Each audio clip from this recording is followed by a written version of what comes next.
Angin kencang disertai hujan deras menerjang kawasan wisata kuliner di pantai selatan Bangkalan, Jawa Timur.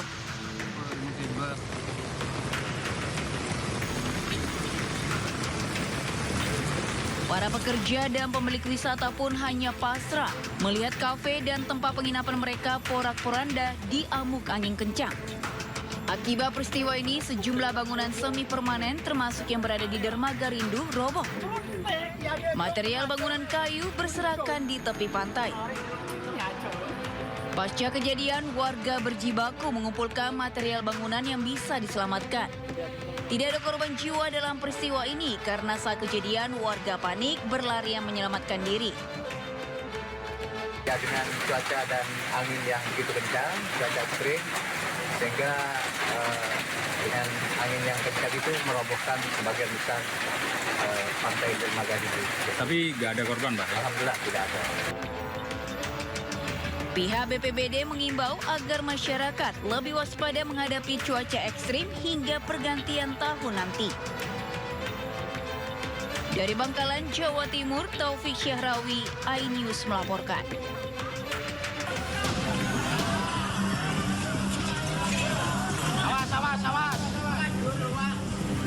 Dari video amatir warga, kebakaran hebat menghauskan 2 ruang gedung asrama putri di lantai 2, Sekolah Madrasah Aliyah Negeri MAN 2 di Jalan Kiai Haji Ahmad Dahlan, Kota Yogyakarta.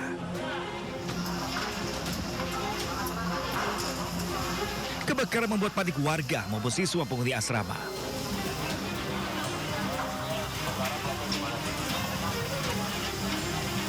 Diketahui gedung yang terbakar digunakan sebagai asrama putri dari para siswa sekolah. Beruntung seluruh siswa yang berada di lantai 2 tersebut berhasil menyelamatkan diri.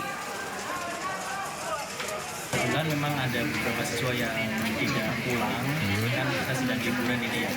Memang ada beberapa siswa yang, ada mahasiswa yang berasal dari Sumatera tidak pulang, dan bikin juga dengan Ustazah Koding.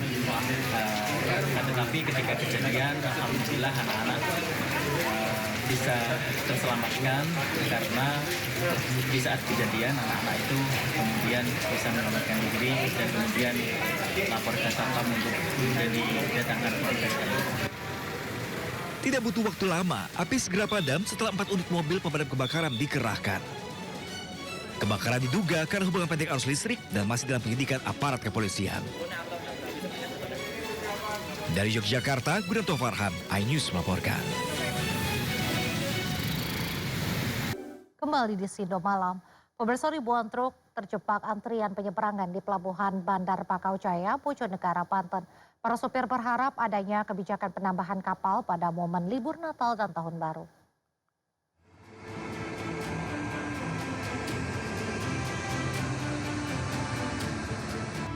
Ribuan truk ekspedisi terjebak antrian panjang di Pelabuhan BBJ Bojonegara, Kabupaten Serang, Banten.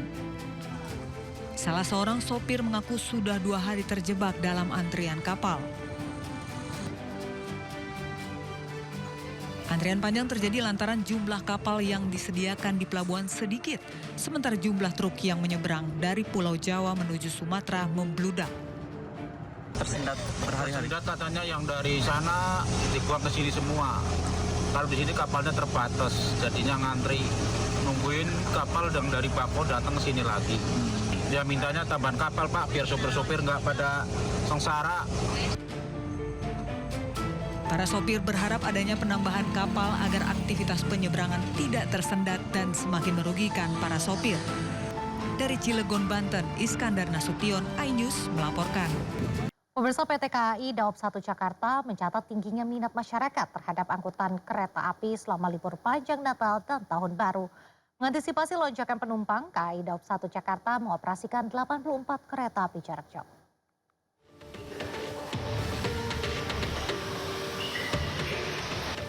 Selama masa angkutan Natal dan Tahun Baru yakni 18 Desember 2025 hingga 4 Januari 2026, KAI Daob 1 Jakarta mengoperasikan sebanyak 1.732 perjalanan kereta api. Jumlah ini meningkat sekitar 10% dibandingkan periode yang sama tahun sebelumnya. Hingga 22 Desember 2025, jumlah tiket yang telah terjual mencapai lebih dari 565.000 tiket dari total kapasitas mencapai 909.000 tempat duduk. Tingginya jumlah penumpang diperkirakan mencapai puncaknya pada 24 Desember 2025 dengan okupansi saat ini mencapai 93%. KAI Daop 1 Jakarta juga mencatat antusiasme tinggi terhadap program diskon tarif kereta api kelas ekonomi komersial pada masa Nataru. Lebih dari 217.000 tiket diskon telah terjual untuk periode keberangkatan 22 Desember 2025 hingga 10 Januari 2026. Mengantisipasi lonjakan penumpang, KAI Daop 1 Jakarta mengoperasikan 84 kereta api jarak jauh terdiri dari 68 kereta api reguler dan 16 kereta api tambahan. Dari Jakarta, Jen Cahyani, Raga Firdaus, Anyus melaporkan.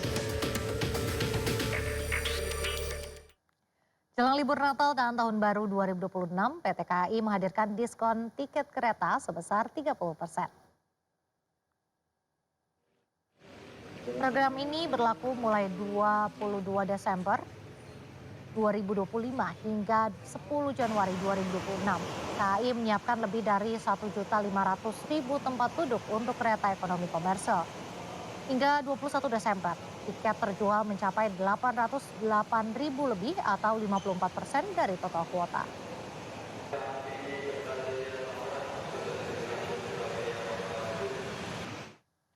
Sementara itu pemerintah memberikan diskon tarif tol sebesar 10 hingga 20% di sejumlah ruas utama. Kebijakan ini diberlakukan guna menekan biaya logistik sekaligus meringankan beban pengeluaran masyarakat yang hendak merayakan Natal dan Tahun Baru di kampung halaman.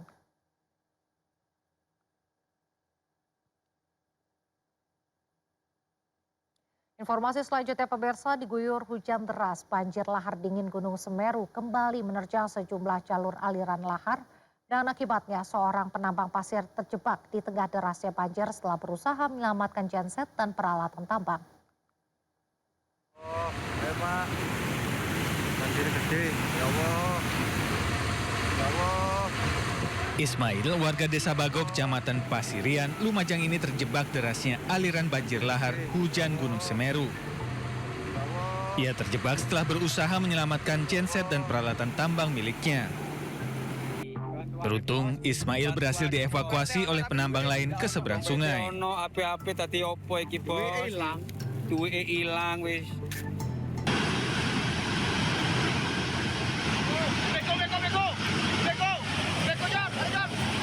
Banjir lahar hujan Gunung Semeru terjadi setelah wilayah puncak Gunung Semeru diguyur hujan deras. Getaran banjir lahar terekam di seismograf dengan amplitudo maksimal 45 mm dengan durasi 12.000 detik. BPBD Kabupaten Lumajang mengimbau masyarakat segera meninggalkan jalur aliran lahar ketika cuaca hujan atau ada informasi getaran banjir dari petugas. Juga ingin mencari sumber pangan atau bekerja.